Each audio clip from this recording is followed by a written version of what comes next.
You're listening to The Marc Cox Show. Follow the show on Facebook. Facebook.com/The Marc Cox Show. The Short List, brought to you by Bill Thomas Camper Sales. Find your camper at btcamper.com. It's the greatest hoax of all time. I was there throughout the campaign. We have no dealings in Russia. We have no projects in Russia. We have nothing to do with Russia.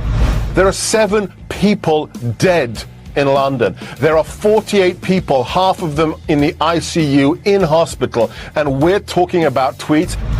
At its core, our new plan will dramatically improve America's air traffic control system by turning it over to a self-financing, nonprofit organization.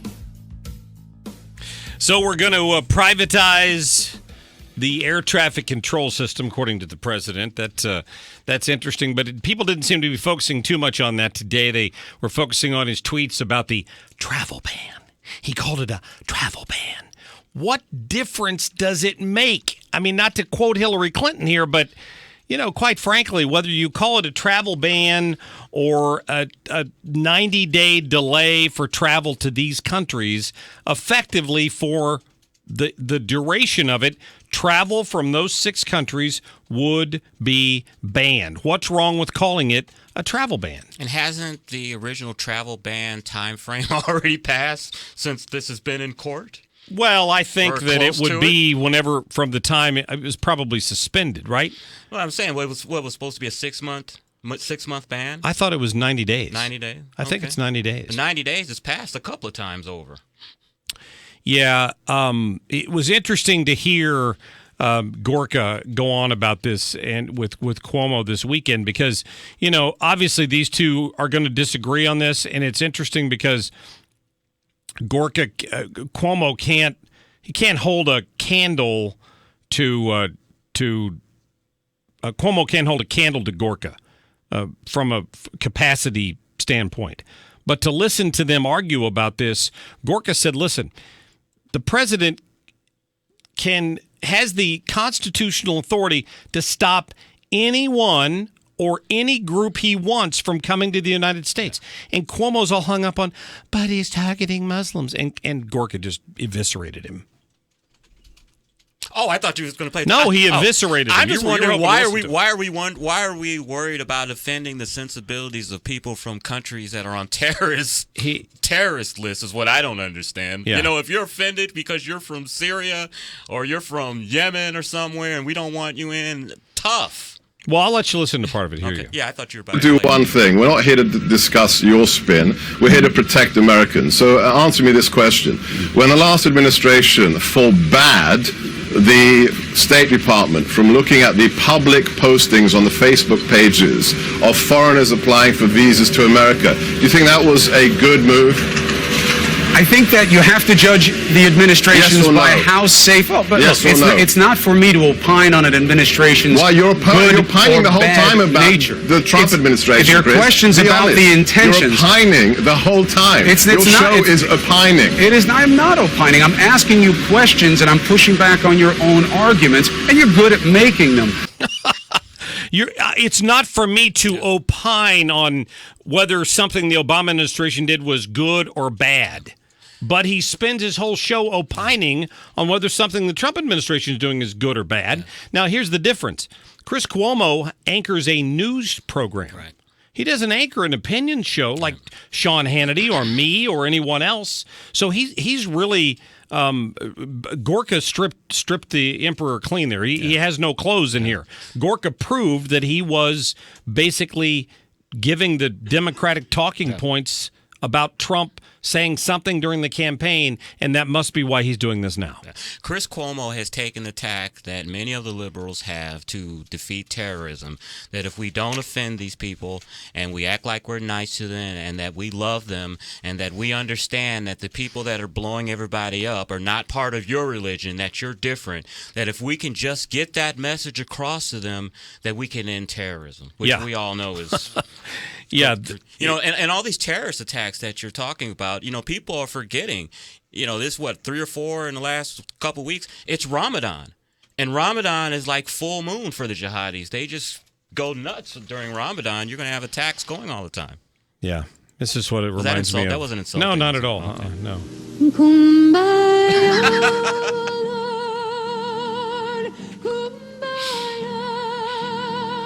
Can't we all just get along? Is there an Islamic version of that? I'm sorry. That's what I think about whenever yeah, that's kind of what the left wants to do in this country. If we don't offend them, if we don't offend them, they'll love us. But why don't you like me? I don't understand it. You've hurt my snowflake.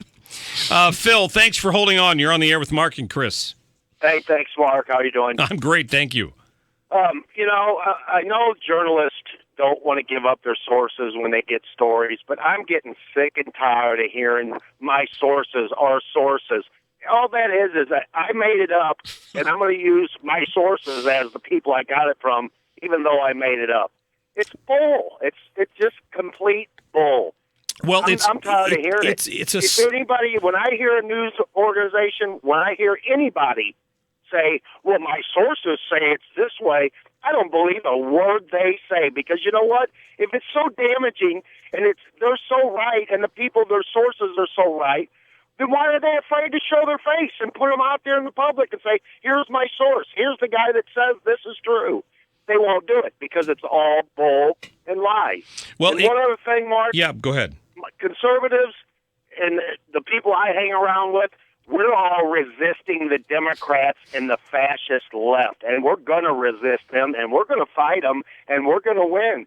So they can stick that in their little tulip tray and see if they like it. See you, Mark. Phil, thank you for the call. The thing about sources, as somebody who worked in television journalism for a number of years, just let me throw this out there. The problem with it is that it can be abused. So for example, as a local television reporter, there were times when we found out information that somebody couldn't go on the record with. So for example, when they had that robbery of that ATM place over in the central corridor there, Brinks truck thing? Yeah. So they went in and somebody broke in the middle of the night, stole a bunch of money from this very nondescript building. They found out it was a couple of insiders later. Blah blah blah. They spent months trying to track down that money because it got dispersed in a hurry. And when I was reporting on that, I knew a couple of police officers, some sources inside of the department who were willing to give me some information, some facts that the PR people for the police department weren't willing to give out for whatever reason. I was able to confirm, for example, live on the scene one time that, yes, they have found some money or something, at this location, blah, blah, blah, blah. Sources had told me that, and I was willing to say, sources in law enforcement are telling me. And I think that's okay, right? But once you start using, here's what happens in the media these days. Somebody like NBC or CNN reports something that's been given to them by an anonymous source with an agenda. CNN reports it because they share the same agenda, and then all of the other news networks pick it up and rebroadcast it. Right. Even though they're not the ones, they have no idea what the original source of the information was. To them, they just think it's okay to say, well, CNN is reporting, and then it gets mass distribution, and it's a biased story. You hear it all the time. I got a question, though, for you. Say if that was an ongoing story, the Brinks truck story, and you've got sources, and it keeps going on and on. I mean, you can't. I mean, you're going to keep doing your story saying sources tell me this, sources. I mean, does it get to a point sources where you're confirm? saying, but what you try to do when you've got an anonymous source is you want a second person that's backing that information up. So it's not coming from a single source. You've got two different people that don't know each other or don't know you're talking to the other one who are telling you the same thing, and then you've got good information. But when you're going with something that arrived in the mail that's anonymous, that claims to be a top secret document, and you turn around and report it with a false headline, and everybody else picks it up, that's put out there to do damage, right? That's the problem, and that's why people like Phil are getting so upset these days, and others. Unlike me, I'm always calm, cool, and collected. But thank you. Except at the beginning of the show, you get a little worked up, a little agitated. I got a lot to say, folks. Can I just tell you that? Chris Arps, great job yesterday. Thanks again for filling in. Thank you. And as I said, you got a great job. Well, I appreciate that. I would agree with that completely. Yes, absolutely. All right, folks.